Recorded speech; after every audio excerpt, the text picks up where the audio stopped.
Hello, this is Aisha Husbands. I am the chairperson of the Safety Committee for the Citywide Council for District 75. I would like to take this time out to thank the presenters who collaborated with us over the last 2 years, who helped us accomplish our mission of promoting health and safety. I would like to thank you for your time. I would like to thank you for your knowledge and for your resources. I would also like to thank my fellow committee members, Ms. Joanne Jones, Ms. Christy Angel, and Mr. Angel Morales. I thank you. And most of all, I would like to thank the parents. I would like to thank the parents who participated in our meetings, who were engaged in our workshops, those who shared and gave of themselves, those who were vulnerable. Please know that you're not alone. That we have a shared experience. We have a shared struggle, and we will have a shared victory. It's not easy, but it's worth it. It is worth it. And I thank you, and I thank you for allowing us to serve you. Okay, so this evening we are joined by Mark Rampersant from the Safety and Prevention Partnership Office, as well as Jay Fielding, Mr. Lawrence Pendergrass from the Division of Teaching and Learning, Ms. Christina Foti from the Division of Specialized Instruction and Student Support, and of course, Mr. Kettler Lassonde, District 75 Superintendent. Mr. Fielding, if you can just discuss the information regarding the adjustments, if any, that were made to the intercom system for the new door system that Mr. Rampersant and I and the whole team were talking about in our previous meeting. I would appreciate that.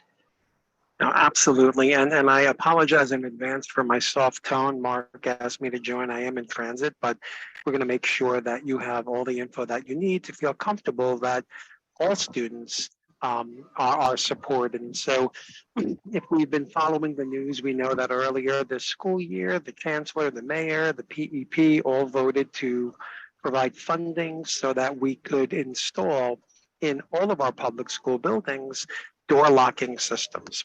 And these systems are going to allow for all schools to essentially lock the front door that until now, at least one door has remained open to serve as a safe haven. Unfortunately, we know that at various times during entry or dismissal, or even during the day, we can have adults or students who get caught up in an awful incident and have actually had their lives saved and have received help by running into the building. And for a long time, that was a paramount reason why we wanted to make sure that as secure as we made our schools, that we also had a means to support individuals needing help. So the decision was made to fund these devices, and we worked so closely with so many divisions to find the one that has the best fit, including our NYPD and FDNY, because we would never want to put a device in that would delay their getting into a school to provide safety. And so these devices do that. And currently the devices, which they were featured by CBS News at one of the schools where we had been running a pilot. There were 7 schools all along that were running a pilot, and we learned a lot about using the system from those schools. In fact, it was our work in speaking with the school community at M47 that we also learned how important it is for us to make sure that we can properly support not only students or staff, but visitors who may be deaf or hearing impaired. And I apologize if I don't use all the best terms. Someone can always correct me. Or if someone is in fact blind or has a visual impairment. And so what we learned in working closely with Helen Kaufman and team were the following things: that for a school like M47, which has a very unique circumstance given the population of individual staff and students and families who need a particular device. We're going to be working with them to install a complete video-based system. But we've determined that through all the other schools across the city where we may have programs or groupings of students who may have one or both impairments, as well as staff who may need supports, as well as families, especially once principals are aware, there's going to be continual training and efforts to bring those students or staff and families to the devices to make them familiar with how they can properly use them. So in getting a little bit more specific, the device will require visitors to push a button, which will alert the main desk that there's a visitor there seeking entry, and a video panel will come up inside the school at the desk with an intercom so that we can communicate and ask the person what they're there for, and they will be allowed in, present ID, complete the sign-in process as normal, and go on their way.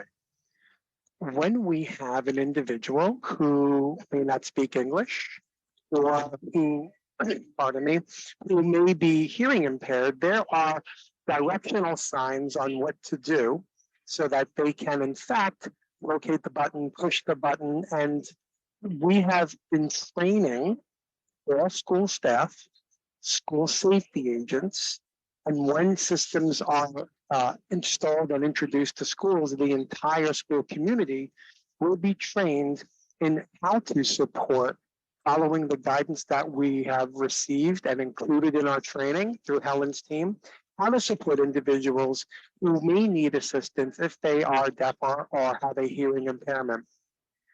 Regarding our population of staff, students, visitors who may be blind or visually impaired, we are working with the vendor to secure the same information, the directions on how to use the system, and a sign in Braille will be affixed to the device. And all signs are going to adhere to the current ADA standards, which are followed, hopefully we're all familiar, with the many, many schools that already have these doorbell systems installed. So for many of our buildings, the system that's being installed at the main desk is something that many are familiar with because it's already at their accessibility entrance. But we're going to be using the same kind of supportive instructional standards in our schools where we've identified we already have programs. Helen and Greg and Charmaine, I don't mean to keep throwing their names out, but I want to demonstrate how closely we've been working. They've identified the programs across the city where we already have a known group of students who we need to support and individually train. Principals of those schools will be doing that. And principals will know families who have the same needs. I think that the most challenging aspect may be the unannounced, unknown visitor who does come to a building and is unaware. And the good news is that these systems are tied to video cameras that are outside so that anyone who's working at the main, somebody approaching bell, and when they appear as if they're unable to locate the system or they're not really sure what to do, just like we would if the door was open and they came in, the safety agents are going to be able to provide assistance. They'll be able to either phone the main office or get on a radio and have someone from the administrative team come and also provide help to the visitor or the student or whomever may need that. And so in following all of the guidance, we feel confident that through our principals and teams supporting the students and staff and families who they know will need additional help, in short time, they'll become very comfortable in the use of the system. And it's the same in all buildings. And we'll continue to support our staff that work at the front desk to support our school safety agents as well in making sure that they're extremely mindful of the visitors who may not be known to the school community, but who are coming for a legitimate business and need the additional supports. So I don't know if that was the entire summary that you were looking for, but I'm going to mute myself and see if there are any things that you wanted me to hit on that might have been missed. Thank you for that, Mr. Finley. Are there any questions? Let me just go to the audience and say if there are any questions. I do have a question, but I want anyone to raise their hand or come off mute if you have any questions. Amy Tsai? Hi, good evening. Thank you so much for sharing that. I wanted to share, I'm co-president of Citywide Council for District 75, and thank you for being in the space to address that particular community of the hearing impaired, deaf, and visually impaired and legally blind.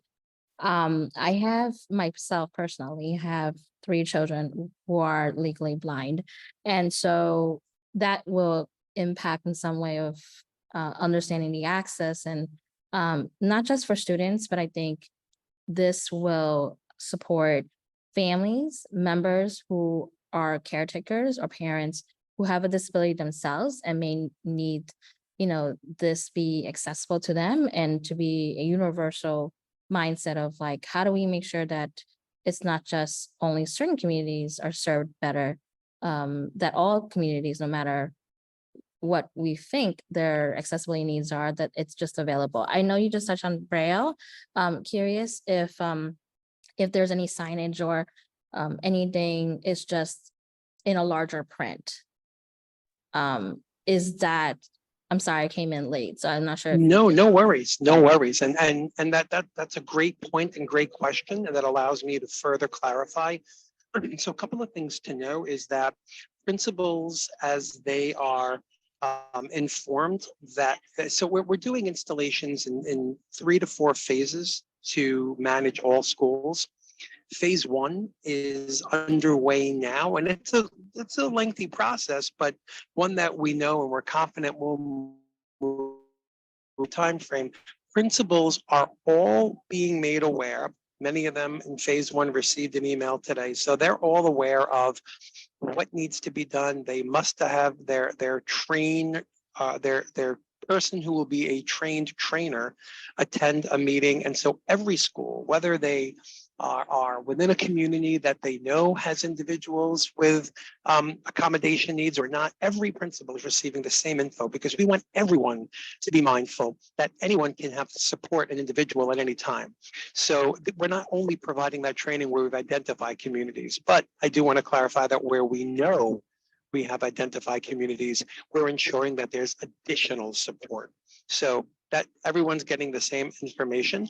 And the second thing is the signage that's being made is, and I'm going to say it meets ADA standards for the size print, but I also know that we may run into situations where we may find out that it's not large enough for an individual. So we've made sure that we followed all appropriate ADA standards for our signage. I'm hoping that we will also meet the needs of everybody. But principals, especially if they feel that they need it larger, while we're having the signs pre-made, prefabricated, and professionally mounted, as we do with all of our emergency and safety materials, we provide principals with templates. So if a particular school felt they needed to produce one even larger, nothing restricts them from doing that. But if it does help, we've made sure that we have followed all standards. We've had our accessibility team that makes sure we follow this in all systems and procedures along with us every step of the way, so that we know we didn't overlook anything from that standpoint.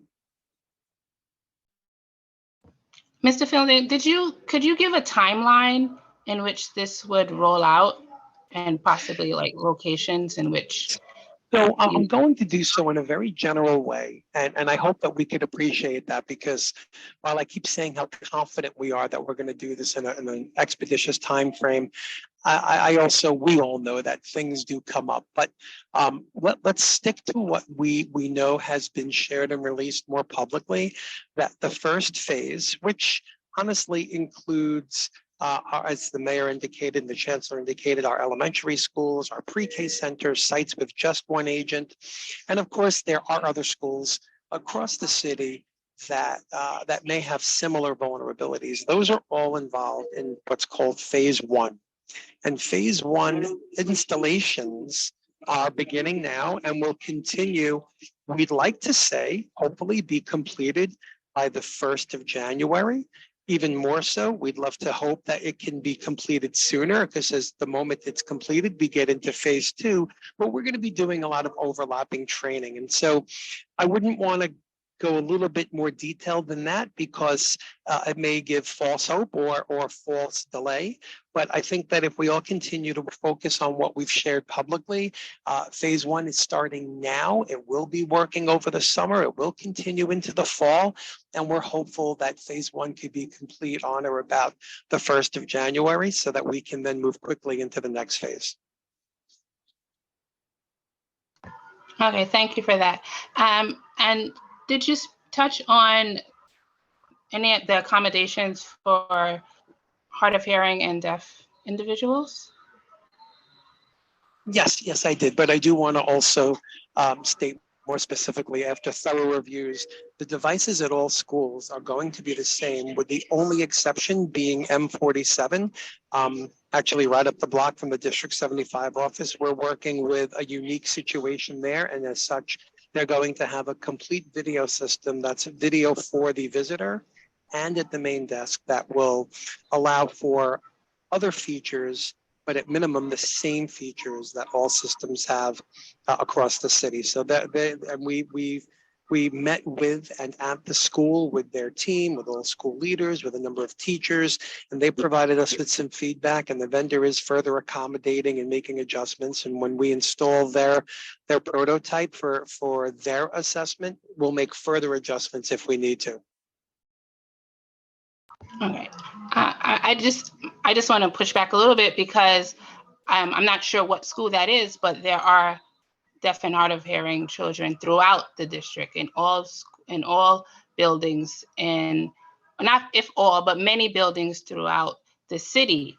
And someone that is now entering the school system at 5 may not find out they need hearing services until age 7. And then they're like, my child was in the Bronx.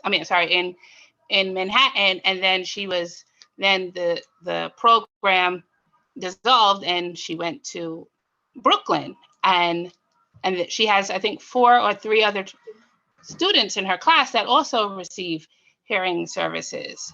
But the school is not meant for deaf or hard of hearing children, but they do have children there that require the services. So yes, and that's I continue. completely understand that. And so in those examples, there's a few things to keep in mind. These systems are not in use and will not be affecting the regular everyday student entry or dismissal procedures. So when our children come to school, whether they're dropped off by families or travel on their own, or should they also come and have a paraprofessional, their regular entry is not going to be affected by these systems at all. So our students are not coming to school and each one of them ringing the doorbell.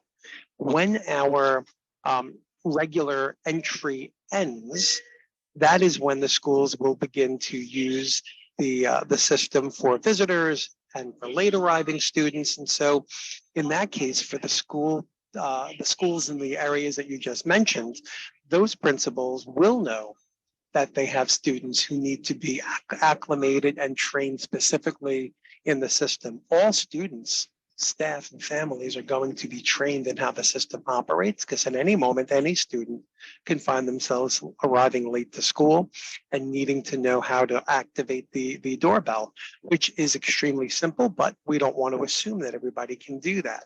So in buildings like the ones that you just described, where students do receive hearing services, principals have been reminded and will continue to be reminded to bring those students down to the device, to do a group or individualized instruction, so that once they know and can practice it in that moment, they will know that when they need to use it, the device is not moving. It works the same way. They'll be greeted in the same way. And we're going to expect that our principals who support these children in every way, every day, will continue to do so with the materials that we have all created for them to use. And we hope that if anybody thinks of resources, just like we do with our emergency, something that's even more helpful that we can incorporate that a principal can benefit from, we'd love to know about it. We can only make things better by getting more input from folks. If I can just jump Okay. in, I think it's really important that as visitors, especially like family members who come into the building to pick up their children, maybe half a day or need to drop off their kids a little later in the morning, that these parents who may have a disability themselves or may have a challenge, that they understand that this is this is happening in the system, and that also maybe just a suggestion, like building councils or school leadership teams can be, like aware of these things happening in phases, and so that they can message to their families, like with no surprise that this is actually happening, and that if they're coming to the school, the expectation is that you will have to go to buzz in and be recognized as a visitor to the building and, be entered into the building. I just wanted to ask as to the training for school safety agents in regards to this, who will be training them and giving them this information? Will it be the New York City Public Schools, or will it be the NYPD? Excellent. Excellent. So first, let's go back a step. And I also want to remind everybody that as schools engage their families, we have provided in all translated languages, as we do with everything, family letters that principals will have as they roll this out.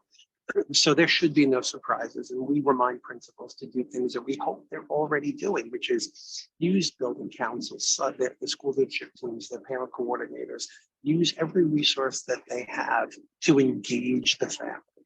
That's with everything that we do. And this does fall under our safety policies. So we'll continue to deliver that message. The real great thing about this system is that when we spoke about all the people we worked with closely and all the folks who we engaged, we also work closely with the NYPD and their school safety training unit, so that we considered in all elements of training the needs of every agent. And we know we have a variety of situations and circumstances. So school safety has already started an aggressive training campaign, no matter where their agents work. In addition, the training sessions that we started this week through our borough safety directors to train the trainers, we remind them very clearly that the materials that we give them, they must also train all DOE staff and review with their school safety agents at the same time how the system works. So now that's a second way that our school safety agents are getting this training and information. And then we're reminding every principal that on those days where you wake up on a Tuesday and your regularly assigned agent isn't there and you have a new agent covering the post, that they should make sure, just like they'll tell the agent who the BRT leader is and who the assistant principal is, they should also take 2 minutes to ensure that that agent is familiar with the system.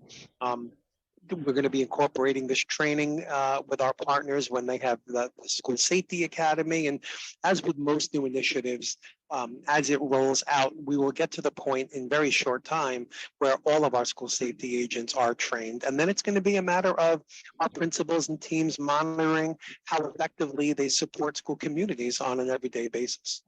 And we'll provide retraining where needed. Great, Mark. One of the things I want to add while I'm on hold, waiting for a follow-up from the office, is that we were intentional about incorporating in the school safety agents training that under no circumstances are any parents disallowed access to the school unless there is a reason to do so that's outlined by the principal. And courtesy, professionalism, and respect will continue to remain as the highest standard for school safety agents. It is reiterated in their training, as well reiterated in the school's training. As Jay mentioned earlier, it is important to remember that the training that school safety will be turnkey. It was developed in collaboration with New York City Public Schools.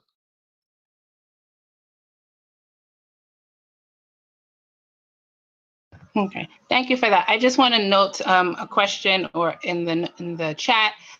They were asked if the camera is a movable camera. Does it adjust for the height of the person, particularly a person in a wheelchair? Excellent question. So if you remember, if you recall, we made sure that we used devices that met all federal ADA standards. So the lens is one that can capture the widest and tallest as well as shortest range, as it does currently with the devices installed at ADA entrances. So it meets all standards.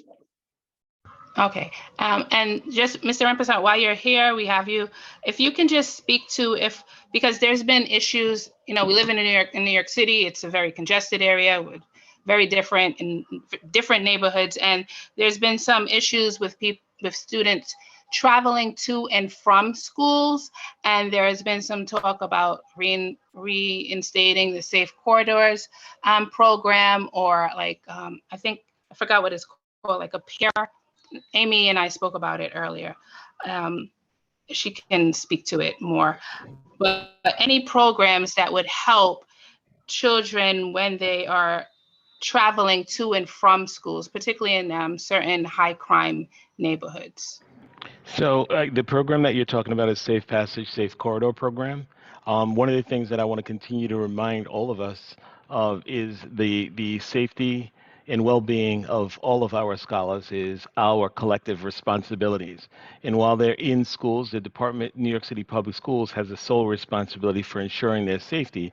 But when they're out, it is a community responsibility to keep young people safe. As such, the Chancellor has tasked us to develop a blueprint for our schools to be utilized that sort of guides the principals and staff on how to participate in a Safe Passage, Safe Corridor program. So as you know, the principal's jurisdiction ends at a certain point, and the community's jurisdiction picks up at that respective point. So we are enlisting the supports of our merchants, our faith-based organizations, our community-based organizations, and community members such as parents and others to help us create the Safe Passage program that will ensure the safety for our young people as they travel to and from. All too often we hear from parents that young people are not feeling safe as they travel to and from school, but it's never specific as to where they're not feeling safe, right? And so the police department is tasked with the responsibility of talking to our school community and outlining the areas where young people are saying that they don't feel safe. For instance, if they have to walk past a particular local store and there are gang members hanging outside of that store, we want to be specific about what that concern is so we can target our efforts in that respective location. You'll hear more about this Safe Passage initiative as we start to enlist the supports of our external partners. The NYPD has identified locations throughout the city that they consider to be the most active locations, and that's where they're going to be focusing their efforts.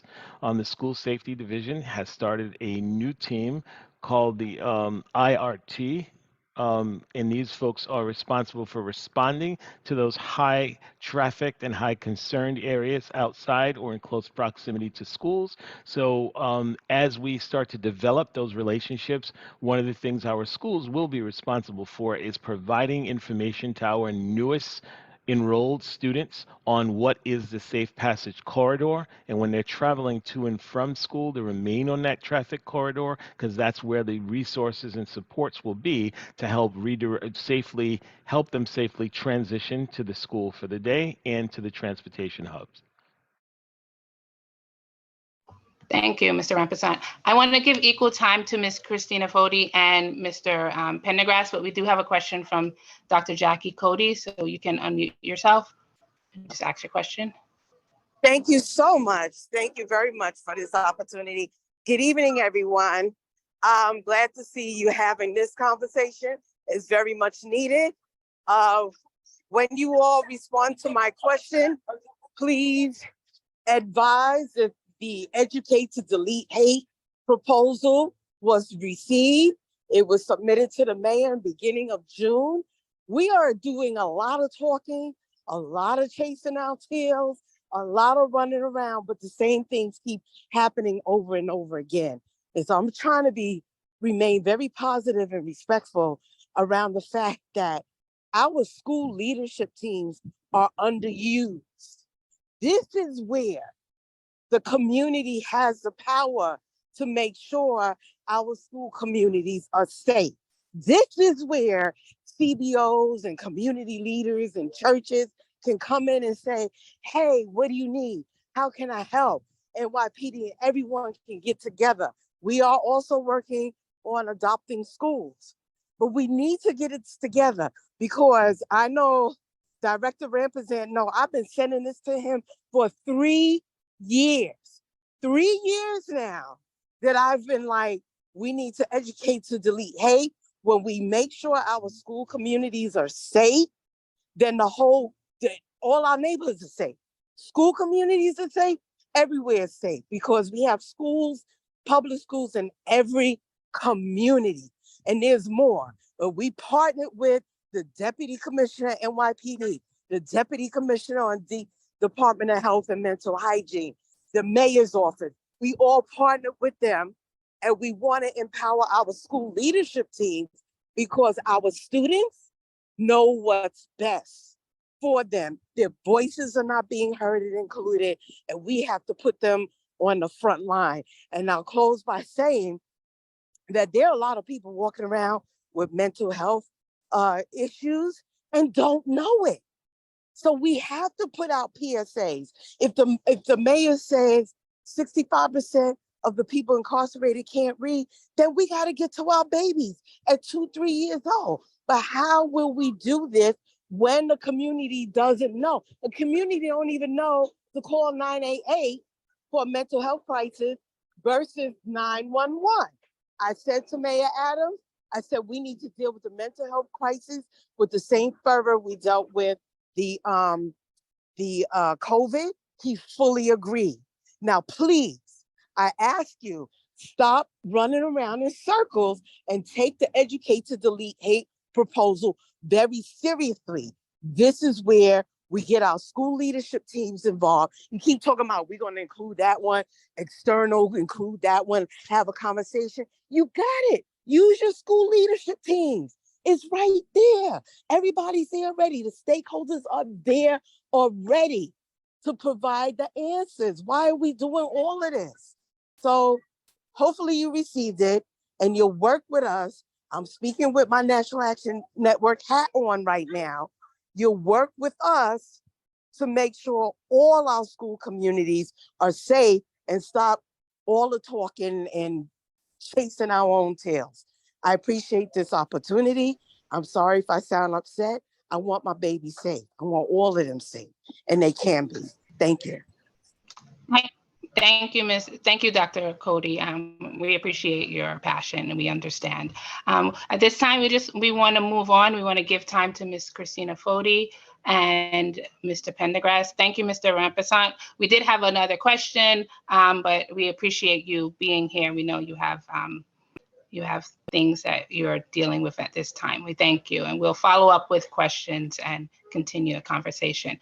Ms. Foti, you want to take this time? Yes. Hi, good evening, everyone. And I just wanted to say to Mark Rampersand, Mr. Rampersand, we appreciate you being here. We're sorry that you are handling an unimaginable circumstance right now. So just want to acknowledge the fact that you stopped what you were doing to meet this commitment with the council, and want to really thank you for that, Mr. Rampersand.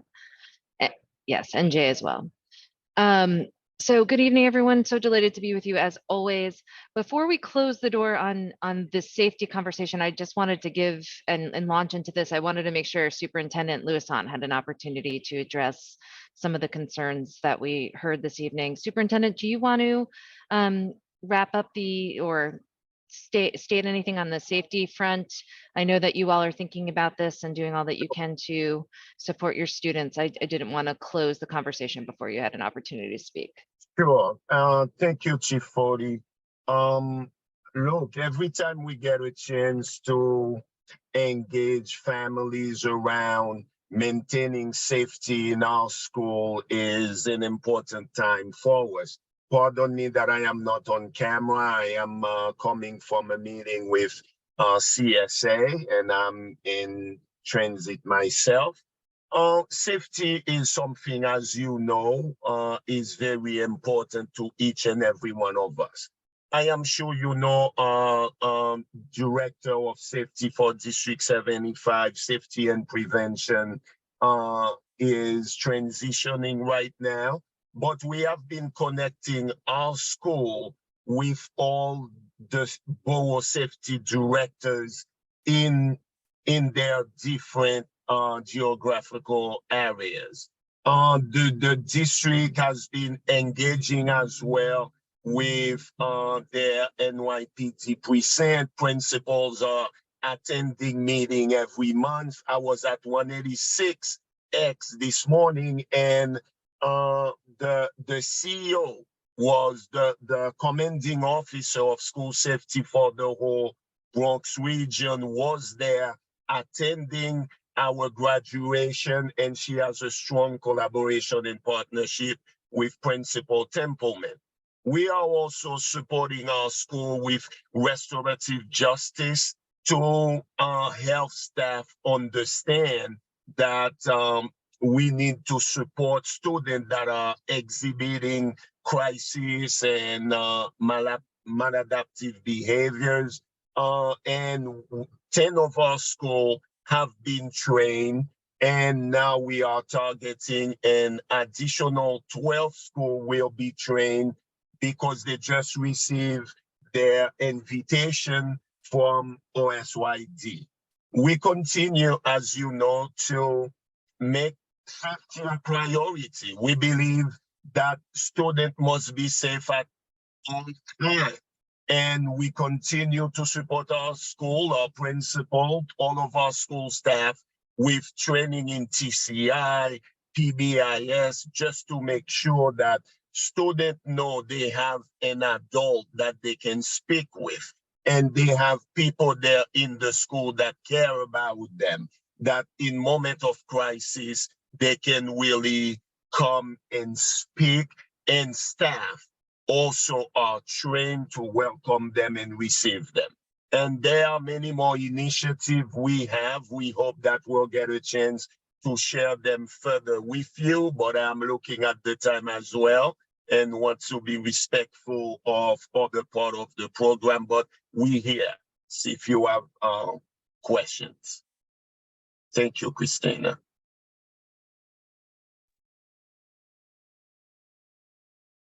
Of course.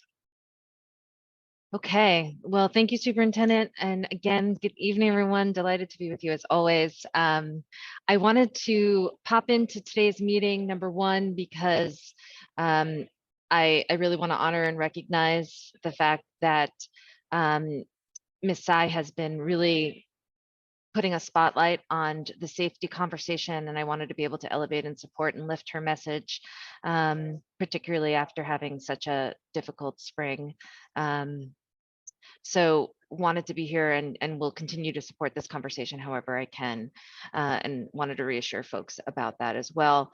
The second reason I wanted to jump on today is I know that we spoke to the council, and I believe some of you might be new to the council, but so I want to just norm on the messaging around the support structure and around District 75. So we discussed at one of our last meetings that Superintendent Louisant and his team have been integrated, and this is very exciting, into the broader school support structure, and is reporting to Deputy Chancellor Danica Rux, Dr. Rux, who's an incredible leader and partner to us in this work within the Division of School Leadership. We think this is an exciting signal of our commitment to inclusion as Superintendent Louisant joins the rest of the superintendents in the school leadership structure. So wanted to make sure that everyone has received that message, that everyone is clear on that message, and talk a little bit more about what that means. So while Superintendent Louisant is no longer part of the Division of Specialized Instruction and Student Support, we obviously are going to continue to work alongside of Superintendent Louisant in District 75, as we do on with all of our superintendents on special education matters. So want to be clear about that. Where it comes to special education, we are there, we are here, we're going to continue to be your partner and your support. Something that I do want to emphasize, though, is that really all communication and any of your needs, your requests around either escalations or even as an example, this meeting in terms of calling together a larger group really should go to your superintendent, and your superintendent should facilitate and coordinate and handle any concerns, any parent escalations, any of anything that the council needs. And he will certainly quarterback to us. And I'm here and I'm really delighted and honored to be joined by my counterpart, Chief Pendergast from the Division of School Leadership. Chief Pendergast and I work closely together on all matters that intersect on special education and school leadership. And so I am delighted that he has joined me today, and he and I will work in support of any concerns that can't be fielded by Superintendent Louisant. But in this new superintendent structure that we've been in for a year now, really your superintendent is your first point of contact for whatever it is that you need. And if you need anything beyond him, he will certainly let us know. As always, I just want to keep reinforcing this on all matters special education. If there are things that you need, I am always here for you. Chief Pendergast, is there anything you want to add? Actually, no, that covers it pretty well. Christina, hello everyone. Some of you I know. Nice to see you this evening. Just introducing myself, like Christina said, I'm not the supervisor of the superintendent. Deputy Chancellor Rux is. I'm in a support role. And the way the Chancellor has organized the administration and the central administration here at Tweed is to try to make it work for districts and schools and not the other way around. It shouldn't be districts and schools working for central DOE, right? So New York City Public Schools come first. And Superintendent Louisant, like all the other superintendents, is responsible for professional development of teachers, for curriculum implementation, for you went through this in the hiring process last year, reimagining what the experience of our students should be like. And above all, increasing and improving the outcomes for the children in our schools, and just like all the other superintendents. So we're excited to bring him and District 75 in with every other superintendency in New York City. And we're excited to continue working with the Special Education Office and then Christina Foti, where we stay in constant contact. In fact, she's sitting right over there and can probably hear me speaking right now. She's just around the corner from me. So we're here tonight. We welcome your questions. And as Christina said, like whenever we get together, we go to Kettler, and he'll bring us all together. My job is to help make the city work for Kettler, right? And not the other way around. That is my role. There are 3 chiefs of school support. I am one of them. There is one who has all the high school superintendents. That's Dr. Elaine Lindsay. There's another who has Brooklyn K-8 schools, Queens South K-8 schools, and Staten Island K-8 schools. And her name is Dr. Mia Teresa Pate. I have Manhattan, the Bronx, and Queens North community school district superintendents, and I have District 75 as well. So I just want to say thank you for the invitation. Happy to be here this evening and happy to take some questions. Thank you for that. I just wanted to know, because of everything's restructuring, it can be confusing for some parents because your name isn't on the website. So if they can update the public facing structure so we know who to contact and that we aren't going in circles when we need to contact someone for we know first we go to our school, to our principals, but if we need to elevate it from that point, we would like to know who, what the structure looks like. So if they can update, if you can pass that on for them to update the public facing website, that would be helpful for us. as parents as well. Sure. And are there any questions?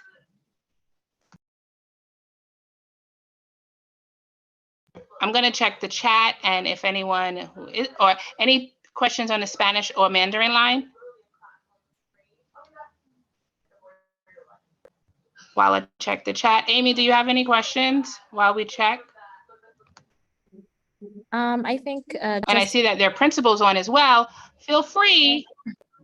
I I'm think just just the sorry. comment is that it's still a work in progress on reimagining what special education looks like. And I think, a lot of us who have ourselves, our children in District 75, like, we have this norm of making sure our children are safe, they are educated, they're succeeding, they are being entrepreneurs and independent people, and they're able to advocate their needs. And, families are the stakeholders and our staff are stakeholders. So, incorporating the realistic approach around who we approach when there are issues with programming or with staff or with services or IEPs. And so seeing more of the better picture of, the organization where the superintendent and his team are going to be now, and then where programming will be still remaining under Christina Fody,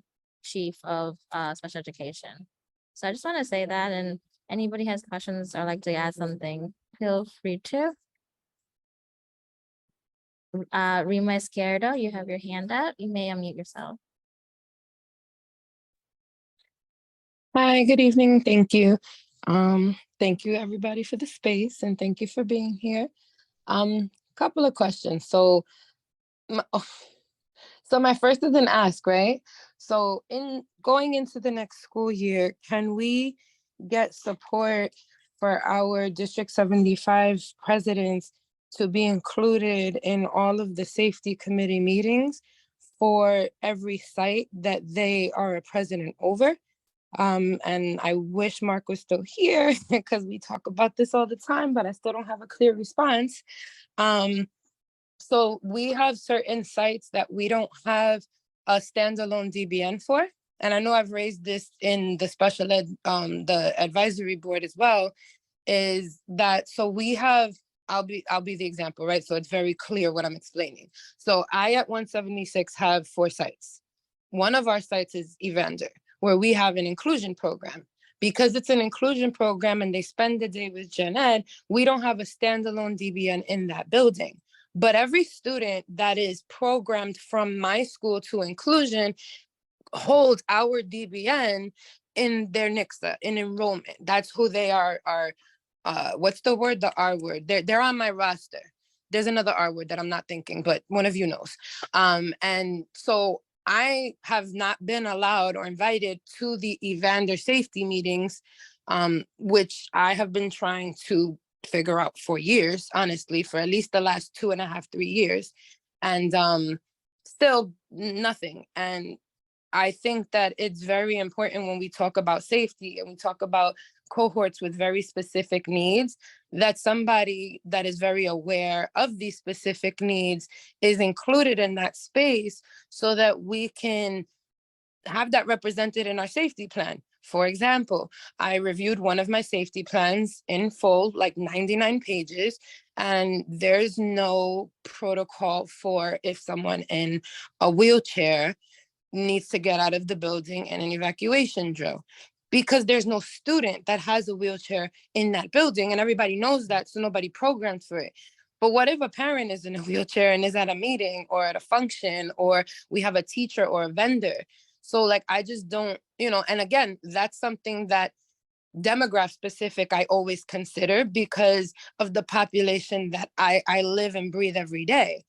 That's not something that everybody just considers when having these conversations. So leaving key stakeholders out of important conversations where the regulation supports that these people be included in these spaces, which then goes back to compliance and violating regulations, it just, I don't know why 3 years later I'm still having this conversation. And so I would like support going into the next year if we're reimagining family engagement and what we, doing it with integrity and fidelity, that we also do it in compliance with the regulations. And so could we all be invited to those spaces? Because particularly at the high school level, that's where it affects us the most. And we have Evander, we have Clinton, we have Truman, like we have a lot of high activity spaces, right? It's very eventful at some of these campuses, and we can't be left out. Like it's not fair. It's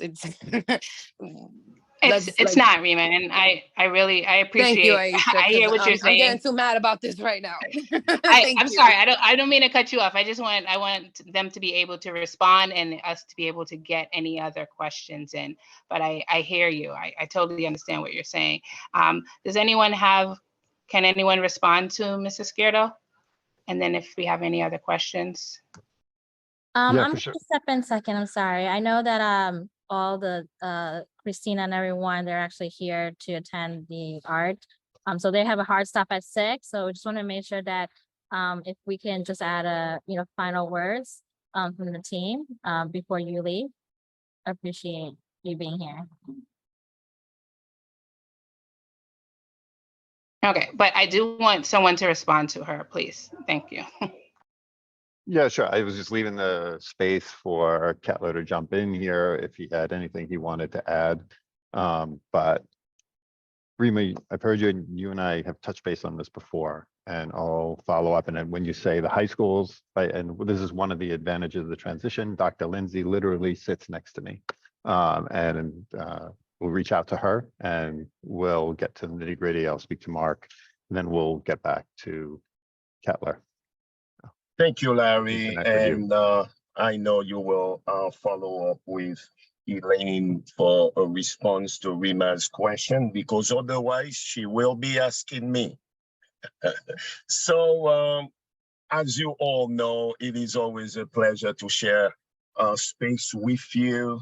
I know you will continue to have questions, as you should, and share your concern. As you know, we are always here to support and to partner with you, to collaborate with you, because when it's come to student safety, it is everybody's responsibility and ours primarily. And we want to make sure we continue to put good practices in place in our school. We continue to partner with school safety and New York City Police Department, just to make sure all the resources that are out there and available to our school, we take full advantage of them. Of course, there is also the collaboration with you, your ideas, your recommendation, all the feedback you will be giving us, all that will be part of the plan that we can continue to enhance to keep students safe every day in our schools. So thank you for being here tonight. Okay, well, thank you all for being here. I just do want to say thank you all for everyone. And if anyone does have additional questions, I do see some in the chat. If anyone can stay on, I know art is important, but this discussion is important as well. So if anyone from the district can stay on to field some of the questions and to answer some of the questions, we would greatly appreciate it. But thank you for your time. I did have a question about the status of the Project Pivot and restorative justice programs. If you can get back to me about that as well, I would truly appreciate it. There was a question in the chat that I think I'm trying to find your name.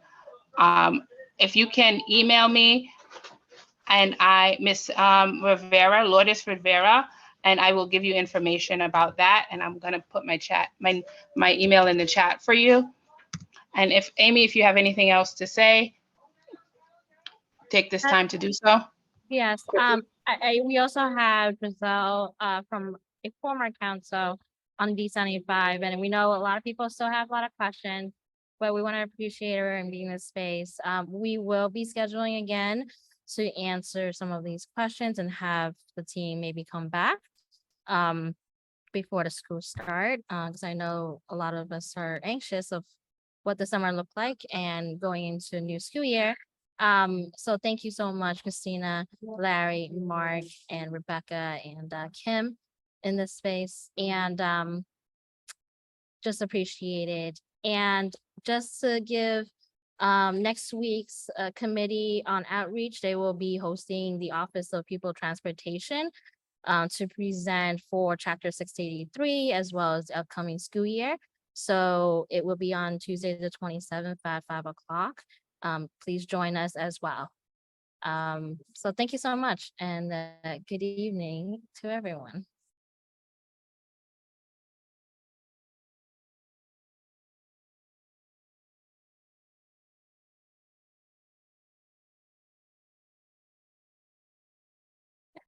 Thank you. Interpreters, you are dismissed for the evening. Appreciate it. And thank you so much to everyone.